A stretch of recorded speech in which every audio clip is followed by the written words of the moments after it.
샬롬, 좋은 아침입니다. 오늘 말씀은 요한계시록 21장 22절부터 요한계시록 22장 5절까지입니다. 말씀 읽겠습니다. 성 안에서 내가 성전을 보지 못하였으니 이는 주 하나님 곧 전능하신 이와 및 어린 양이 그 성전이심이라. 그 성은 해나 달의 비침이 쓸데없으니 이는 하나님의 영광이 비치고 어린 양이 그 등불이 되심이라. 만국이 그 빛 가운데로 다니고 땅의 왕들이 자기 영광을 가지고 그리로 들어가리라. 낮에 성문들을 도무지 닫지 아니하리니 거기에는 밤이 없음이라. 사람들이 만국의 영광과 존귀를 가지고 그리로 들어가겠고 무엇이든지 속된 것이나 가증한 일 또는 거짓말하는 자는 결코 그리로 들어가지 못하되 오직 어린 양의 생명책에 기록된 자들만 들어가리라. 또 그가 수정같이 맑은 생명수의 강을 내게 보이니 하나님과 및 어린 양의 보좌로부터 나와서 길 가운데로 흐르더라. 강 좌우에 생명나무가 있어 12가지 열매를 맺되 달마다 그 열매를 맺고 그 나무 잎사귀들은 만국을 치료하기 위해 있더라.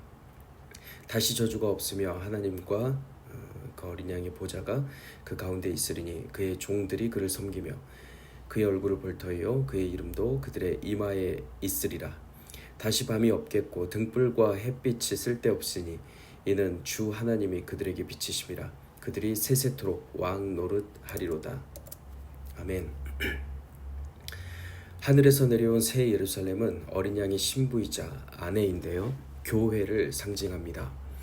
천사가 보여주는 새 예루살렘의 모습이 이어집니다. 예루살렘 성 안에는 성전이 없습니다. 왜냐하면 하나님과 어린 양이 성전이시기 때문입니다. 땅에 있던 성전은 원래 하늘의 하나님과 사람을 이어주는 것이었는데요, 새 예루살렘에는 하나님과 어린 양이 사람들 가운데 직접 거하시기 때문에 성전이 따로 필요 없게 된 것입니다. 또한 해나 달도 없는데요, 해나 달의 비침이 쓸데없다는 것은 성전 대신 하나님과 어린 양의 그 영광의 빛이 그 어떤 빛보다 찬란하게 빛나기 때문입니다. 모든 나라가 그분의 빛 가운데 다니며 땅의 왕들이 자기의 영광을 가지고 그리로 들어갑니다. 하지만 선지자 이사야는 너를 섬기지 아니하는 백성과 나라는 파멸되리니 그 백성들은 반드시 진멸되리라 라고 예언했습니다.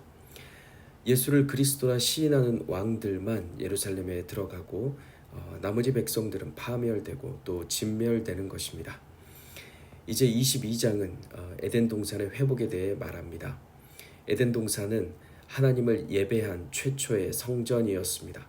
에덴은 아담이 하나님과 동행하며 대화했던 장소였습니다.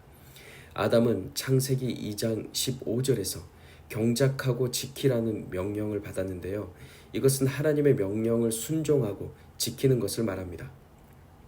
즉 아담은 하나님이 거하시는 성전인 에덴을 지킬 책임을 진 제사장 역할을 하고 있었던 것입니다. 하지만 그는 뱀을 허용함으로써 성전을 지키는 데 실패했고 제사장 역할을 잃게 되었습니다. 원래 아담은 성소를 지킬 뿐만 아니라 땅을 정복해야 할 사명을 받았습니다. 아담은 땅을 정복함으로써 에덴의 경계를 확장하여 온 세상이 주님의 영광으로 덮이도록 해야 했습니다.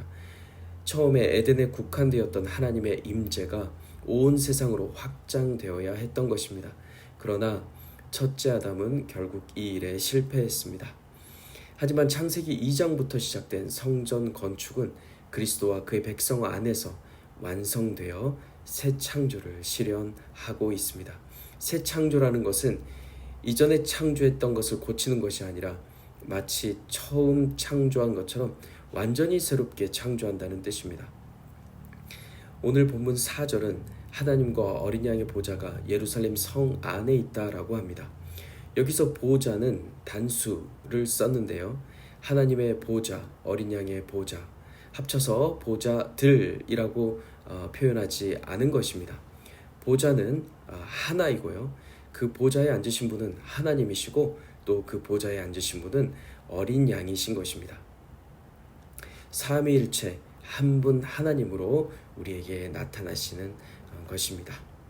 출애굽기 33장 20절에서 하나님은 그분의 얼굴을 보고 살 자가 없다고 하셨는데요, 오늘 본문은 참으로 영광스럽게도 우리가 하나님의 얼굴을 직접 본다고 표현했습니다. 새 예루살렘에는 우리가 하나님의 얼굴을 직접 보게 되는데요. 그 얼굴은 어린 양의 얼굴입니다. 그의 얼굴을 보는 자마다 이마에 그의 이름이 기록되어 있습니다. 이마에 성령의 인침을 받은 자만이 예루살렘이며 인침을 받은 자만이 하나님의 얼굴을 보고 사는 것입니다. 우리는 그의 참 모습을 보게 될 것입니다. 그 옛날 욥은 자신의 눈으로 직접 하나님을 보게 될 것을 선포했습니다. 다윗 또한 주의 얼굴을 볼 것이라고 말했습니다. 그리고 사도 바울은 고린도 교회에 보내는 편지에서 이렇게 썼습니다. 우리가 지금은 거울로 보는 것 같이 희미하나 그때는 얼굴과 얼굴을 대하여 볼 것이요 지금은 내가 부분적으로 아나 그때는 주께서 나를 아신 것 같이 내가 온전히 알리라. 그리고 또 이렇게 말했습니다. 우리가 다 수건을 벗은 얼굴로 거울을 보는 것 같이 주의 영광을 보매 그와 같은 형상으로 변화하여 영광에서 영광에 이르니 곧 주의 영광으로 말미암음이니라. 아멘. 사랑하는 성도 여러분, 우리의 변화는 이미 시작되었습니다. 성령 하나님에 의한 이 변화는 주의 형상을 점점 닮아가는 것을 말하는데요. 주님 다시 오시는 날, 그날 우리는 온전히 하나님을 알게 될 것입니다. 주께서 나를 아시는 것처럼 나도 주님을 알게 될 것입니다.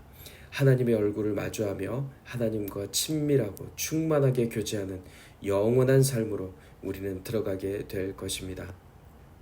새 예루살렘에는 생명수 강이 흐르는데요.